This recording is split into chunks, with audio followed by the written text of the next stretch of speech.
అన్ని చూపిస్తా మీకు.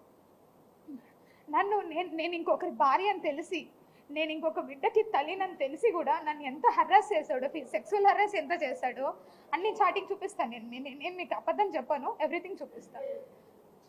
ఈ 2000 అయిపోయింది. యూఎస్ నుంచి రిటర్న్ వచ్చాడు మదన్ మోహన్ మానిపాటి. రిటర్న్ వచ్చిన తర్వాత కూడా నేను చెప్పిన, బిడ్డ ఇది ఇది అనేసి వచ్చిన వెంటనే విశాఖపట్నం వచ్చాడు తన బిడ్డల్ని చూసుకునేదానికి.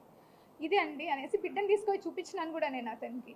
చూపించిన తర్వాత అతను చాలా మెంటల్గా స్ట్రాంగ్గా ఫిక్స్ అయిపోయాడు. అంత జరిగింది. తర్వాత నేను ఎందుకు అడిగినానంటే, సుభాష్ అప్పటికి మేము సుభాష్కి తెలుసో తెలీదో నాకు తెలీదు. ట్రైబల్లో ఎప్పుడు కూడా మేము రాసుకున్నాం విడాకుల ఒప్పందం. నేను ఆయనకు రాసిచ్చిన, ఆయనకు నాకు రాసిచ్చిండు. నేను అది కూడా చెప్పిన ఆయనకి. లేదు లీగల్గా కూడా తీసుకో అన్నారు. సరే అనేసి నేను మదన్ మోహన్ మానిపాటిని అడిగిన. సరే అనేసి ఇద్దరం కలిసే డాక్యుమెంట్ చూపిస్తా, ఇద్దరం కలిసే మేము విశాఖపట్నం కోర్టు